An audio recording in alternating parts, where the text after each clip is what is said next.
بسم اللہ الرحمن الرحیم۔ السلام علیکم، welcome to my channel doctor Barira Khan with طب نبی صلی اللہ علیہ وآلہ وسلم۔ آج ہم پڑھیں گے سورہ بقرہ کی رکوع نمبر 4 کا ترجمہ، اردو ترجمہ میں آپ کے ساتھ شیئر کر رہی ہوں۔ اے بنی اسرائیل، ذرا خیال کرو میری اس نعمت کا جو میں نے تم کو عطا کی تھی۔ میرے ساتھ جو عہد تھا اسے تم پورا کرو، تو میرا جو عہد تمہارے ساتھ تھا اسے میں پورا کروں، اور مجھ ہی سے تم ڈرو، اور میں نے جو کتاب بھیجی ہے اس پر ایمان لاؤ۔ یہ اس کتاب کی تائید میں ہے جو تمہارے پاس پہلے سے موجود تھی، لہٰذا سب سے پہلے تم ہی اس کے منکر نہ بن جاؤ، تو تھوڑی قیمت پر میری آیات کو نہ بیچ ڈالو، اور میری غضب سے بچو۔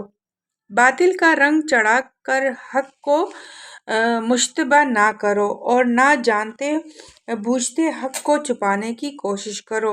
نماز قائم کرو، زکوٰۃ دو، اور جو لوگ میرے آگے جھک رہے ہیں ان کے ساتھ تم بھی جھک جاؤ۔ تم دوسروں کو تو نیکی کا راستہ اختیار کرنے کے لیے کہتے ہو، مگر اپنے آپ کو بھول جاتے ہو، حالانکہ تم کتاب کی تلاوت کرتے ہو۔ کیا تم عقل سے بالکل ہی کام نہیں لیتے؟ صبر اور نماز سے مدد لو۔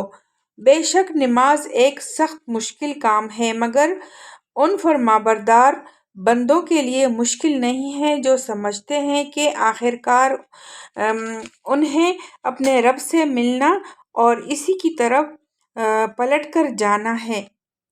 اس رکوع کا ہم تفسیر پڑھتے ہیں۔ مدینہ طیبہ اور اس کے قریب کے علاقے میں چونکہ یہودیوں کی بڑی تعداد آباد تھی، اس لیے یہاں سے آگے کئی رکوعوں تک ان کو مخاطب کر کے تبلیغ کی گئی۔